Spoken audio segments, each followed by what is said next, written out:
આપણે સમજી શકીએ કે 6.5ની તીવ્રતા પણ કેટલી ગંભીર રીતે નુકસાન પહોંચાડે છે। લેટિન અમેરિકાના 8 દેશોએ તાત્કાલિક મદદની જાહેરાત કરી છે અને વેનેઝુએલાને આ જે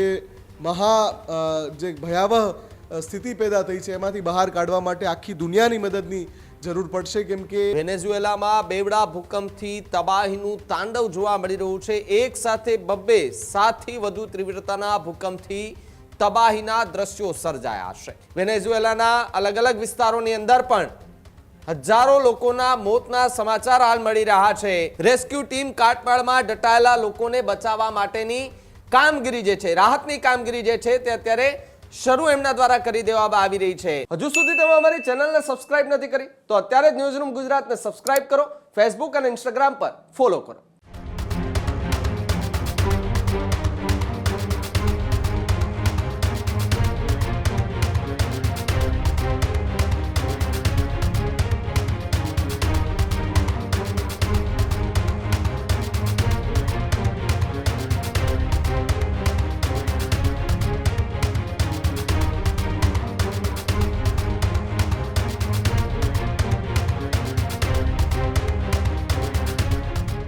अन्य समाचारों में आगे बात करें तो वेनेजुएलाમાં જે ભૂકંપની સ્થિતિ અત્યારે સર્જાય છે, બેવડા ભૂકંપથી હજારો લોકોના મોતના સમાચાર સામે આવી રહ્યા છે। વેનેઝુએલામાં બેવડા ભૂકંપથી તબાહીનું તાંડવ જોવા મળી રહ્યું છે। એક સાથે 7થી વધુ તીવ્રતાના ભૂકંપથી તબાહીના દ્રશ્યો સર્જાયા છે। 7.5 અને 7.3ની તીવ્રતાએ ભૂકંપ આવતા ભારે નુકસાન જોવા મળી રહ્યું છે। વેનેઝુએલામાં 125 વર્ષમાં સૌથી શક્તિશાળી ભૂકંપ માનવામાં આવી રહ્યો છે। વેનેઝુએલાનું લા ગુએરા ભૂકંપથી સૌથી વધુ એ શહેર જે છે તે પ્રભાવિત થયું છે। વેનેઝુએલાના અલગ અલગ વિસ્તારોની અંદર પણ હજારો લોકોના મોતના સમાચાર હાલ મળી રહ્યા છે। ત્યારે જે રાજધાની છે, જે કારાકાસ નજીક જે ભૂકંપનું કેન્દ્ર બિંદુ અત્યારે માનવામાં આવી રહ્યું છે, બીજી તરફ 100થી લઈને વધુના મોત થયા હોવાની વાત જ્યારે અલગ અલગ વિસ્તારોમાં જો વાત કરવામાં આવે તો 2000થી વધુ લોકો ઘાયલ થયાના સમાચાર મળી રહ્યા છે।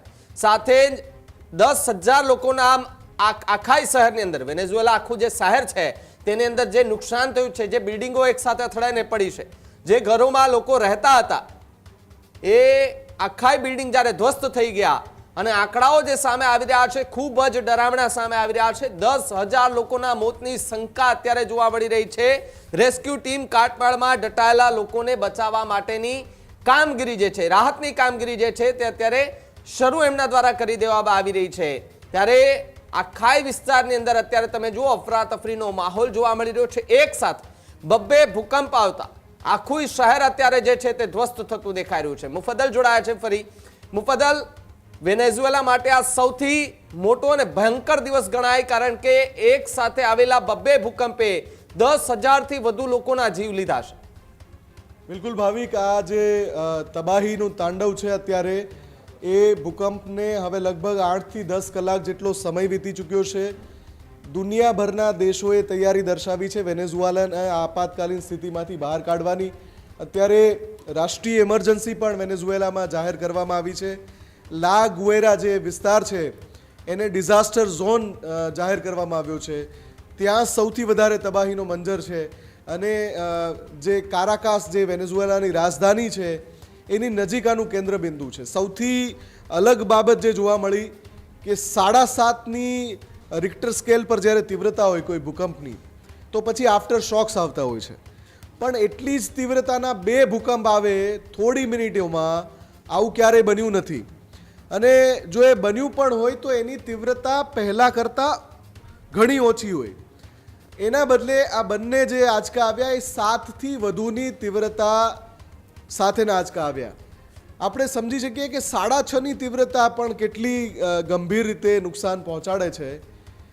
વૈજ્ઞાનિકો કહે છે કે સિસ્મોલોજીમાં 6.5ની તીવ્રતા રિક્ટર સ્કેલ પર મપાય જ્યારે કોઈ ભૂકંપની, તો એનાથી એક વધારે ક્યારે હોય, 7.5 ક્યારે હોય, 6.5માં જે તબાહી વેરાઈ હોય એના કરતાં 30 ગણો વધારે ભૂકંપ આવે ત્યારે 7.5ની તીવ્રતા રિક્ટર સ્કેલ પર મપાય। એટલે તમે વિચારો કે 6.5થી 7.5ની તીવ્રતા સુધી પહોંચવામાં એ કેટલો બધો ભયંકર ભૂકંપ હશે.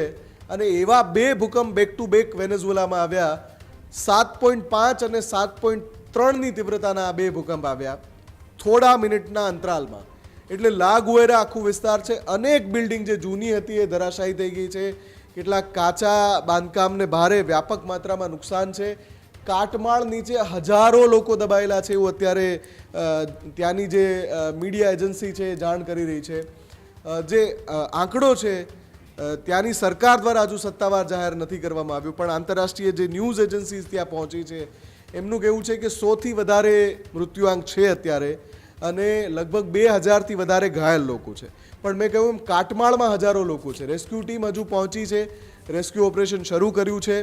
કાટમાળ હટાવવામાં આવશે, લોકોને જ્યારે કાઢવામાં આવશે તો આ આંકડો ભયાવહ હશે, આપણે કલ્પના ન કરી શકીએ એવો હશે. કેટલીક એજન્સીએ અનુમાન લગાવ્યું છે કે 10,000થી વધારે લોકોના જીવ આ ભૂકંપમાં ગયા હોઈ શકે છે. એ કાટમાળ હટશે ત્યારે ખબર પડશે. લોકોને કાટમાળમાંથી જે દબાઈ ગયા છે એમાંથી બહાર કાઢવામાં આવશે ત્યારે ખબર પડશે. લેટિન અમેરિકાના 8 દેશોએ તાત્કાલિક મદદની જાહેરાત કરી છે અને વેનેઝુએલાને આ જે જે ભયાવહ સ્થિતિ પેદા થઈ છે એમાંથી બહાર કાઢવા માટે આખી દુનિયાની મદદની જરૂર પડશે. કેમ કે આ કોઈ સામાન્ય બાબત નથી. 7.5ના બે ભૂકંપ આવે થોડી મિનિટોમાં, એટલે આખો લા ગુએરા જે વિસ્તાર છે તબાહ થઈ ગયો છે. અનેક બિલ્ડિંગો, અસંખ્ય બિલ્ડિંગો, હજુ એનો આંકડો પણ આપણી પાસે નથી કે કેટલી બિલ્ડિંગો આખી જમીનદોસ્ત થઈ ગઈ છે. કાચા મકાનો કેટલા જમીનદોસ્ત થઈ ગયા છે. એ જ્યારે સામે આવશે ત્યારે સાચો આંકડો અને સાચો વિનાશ છે એનું ચિત્ર આપણી સામે આવશે. ભાવિક, બિલકુલ આભાર મુફદ્દલ, જોડાવા બદલ અને માહિતી બદલ. હજુ સુધી તમે અમારી ચેનલને સબસ્ક્રાઇબ નથી કરી તો અત્યારે જ ન્યૂઝરૂમ ગુજરાતને સબસ્ક્રાઇબ કરો, ફેસબુક અને ઇન્સ્ટાગ્રામ પર ફોલો કરો.